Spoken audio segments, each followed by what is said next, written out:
be quiet. We got it.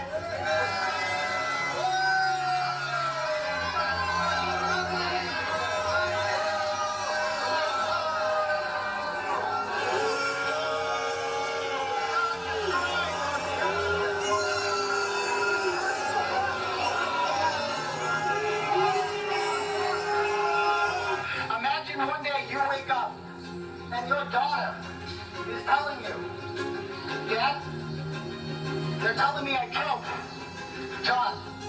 They're telling me I killed John, I'm scared.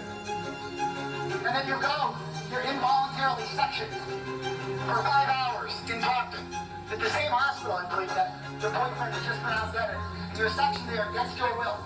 And then you were brought back to One Meadows Avenue, where the people who were kissing you when you were helping out their niece and nephew for the last 2 years, helping raise them, those people are suddenly turning on you and telling you that you killed your boyfriend who you love dearly. So we are here because the institutions that we are supposed to trust, the police and the district attorney's office, have completely failed us. They've completely failed not only Karen Read and not only John O'Keefe, but they have failed all of us. I mean, it's an unbelievable scene. I mean, it's reminiscent of the cheering that we heard at Johnny Depp's trial when I was there. And this is not a Hollywood star. This is an accused murderer getting a standing ovation as she enters the courtroom. What is going on out there?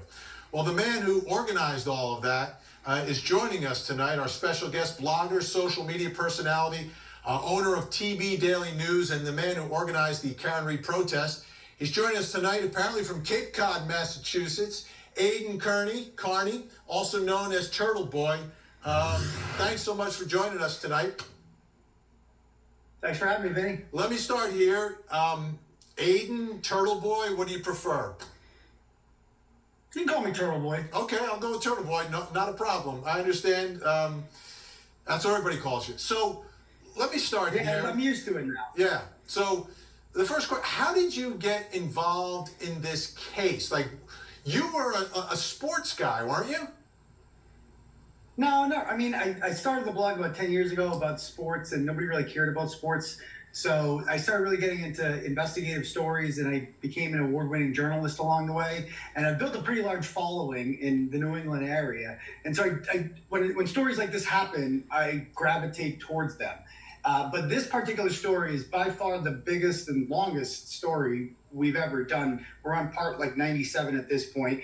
I don't know how many hours of YouTube streaming shows we've done about this, but it just seems like it never ends. And, the following is obviously growing significantly as a result of this because the story is so mesmerizing. It's just every day there's something new about the story that you couldn't be more shocked than the previous day. And then like yesterday, we find out that Michael Proctor, the detective in this, made up a fake company that does not exist and wrote in his report that they plowed Fairview Road, a company that does not exist, in order to avoid interviewing the actual plow driver who I interviewed yesterday. And as it turns out, he went by 34 Fairview Road and he reported seeing no body. He said that he would have seen a body if it was lying there. He's a 217-pound man, 10 feet from the curb.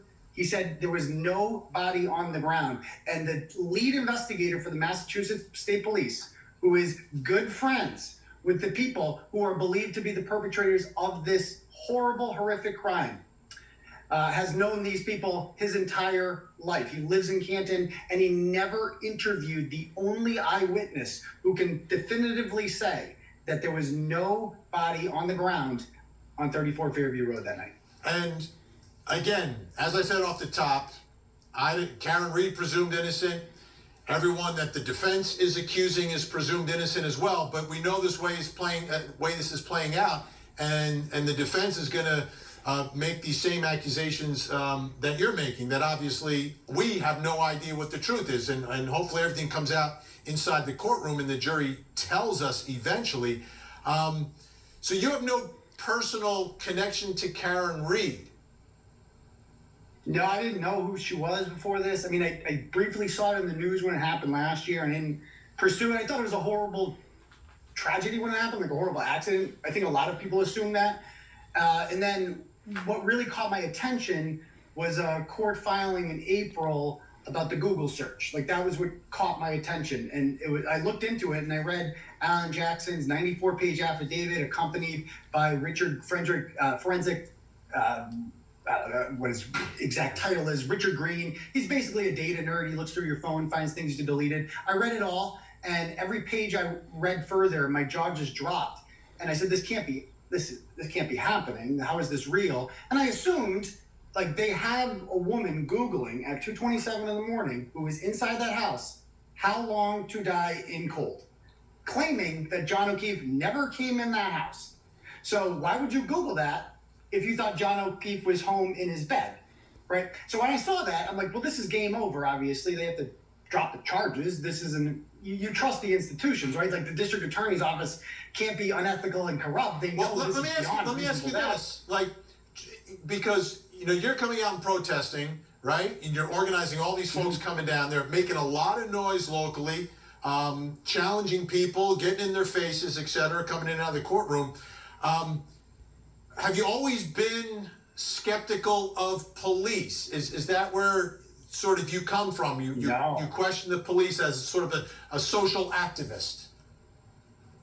No, I mean, if you look back on, you know, older stories I've written, I'm a right-wing guy. Like I'm a law and order guy. I'm a back the blue guy historically.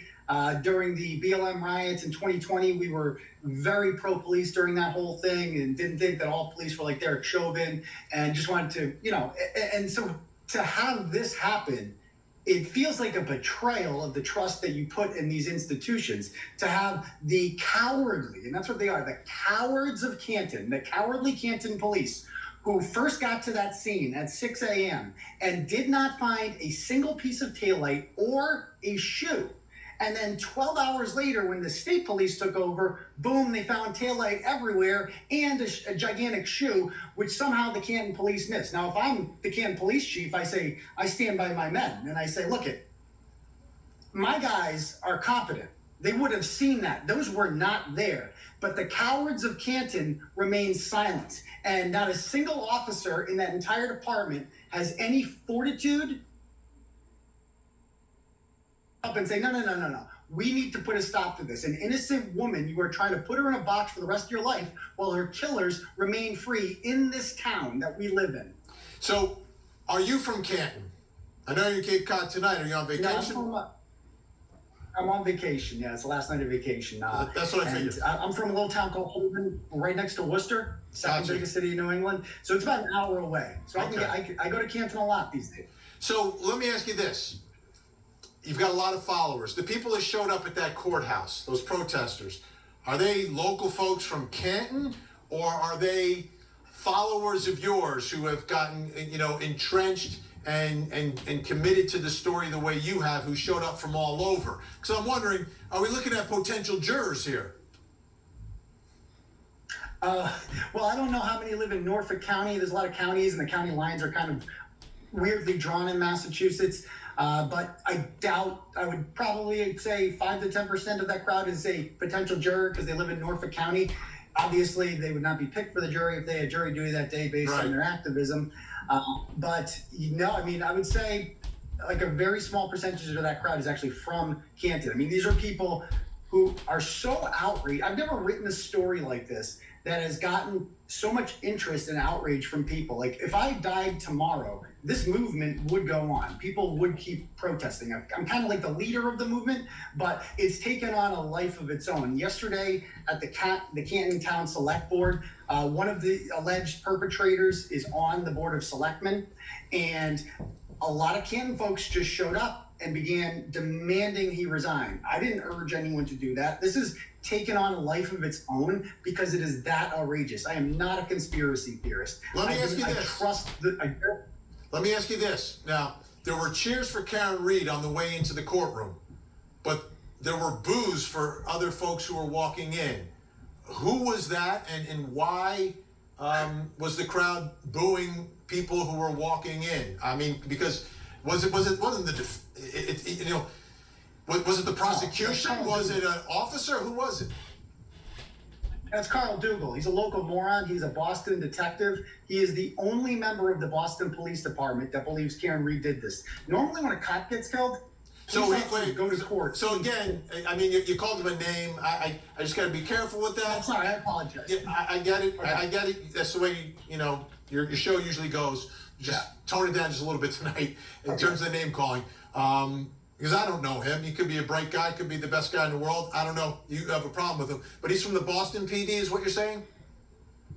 He's a Boston police detective. Okay, so this took place in Canton, And- but the officers at the party and John O'Keefe and everyone else is really connected to Boston PD?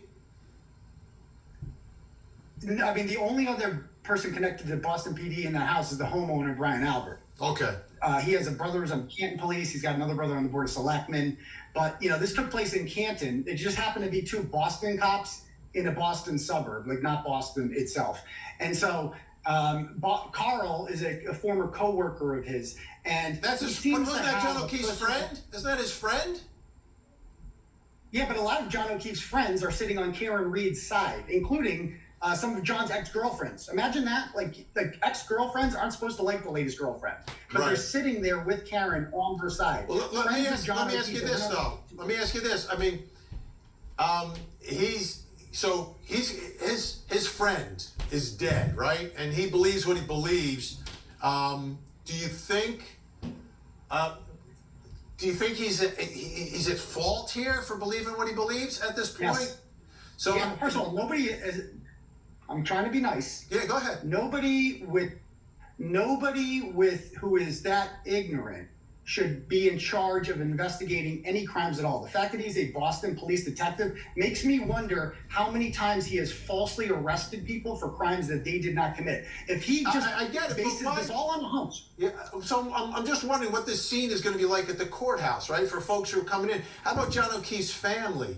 But you know why we do him, Vinny? Because anybody who is down there sitting on the prosecution side is knowingly supporting a sham. And every minute wasted on this sham prosecution of Karen Reed is a minute longer that the real people who killed John O'Keefe are out there free. The FBI is investigating this. There's going to be indictments. There will be no trial in this. That is one thing I can almost guarantee you. There will be no trial. There will be indictments probably within the next 3 to 6 months would be my ballpark estimate. All right. Turtle Boy, thank you for being on the show. I appreciate you coming on and hope perhaps you'll come back in the future as we continue to track this case, things develop. And the only thing I would say from my perspective, just having covered trials for years, is that for family members and stuff going through and it's their loved one, their friend that is the victim in the case, just a little, it's tough for them. It's really a difficult spot for them emotionally. Like it's even tough for me just to sometimes approach them. Right. I just want to make it clear that we didn't boo his mother or anything like that. I actually said, no, we're not going to say anything to his mother. I wanted to be very clear with that. Okay. Even his brother, I said the same thing. We're not going to do that. But Carl, it's a long story. I know it's a long. We don't like Carl. And you can watch all of Turtle Boy's work on his blog, and you'll understand exactly what he's talking about tonight. But we appreciate it. Enjoy the rest of your vacation. Thank you. All Thanks for right. having me. Thanks so much. All right. I'm telling you, things are tense in the courtroom, out of the courtroom. Up next, we're going to speak with Karen Reed's attorneys. Plus, coming up next hour.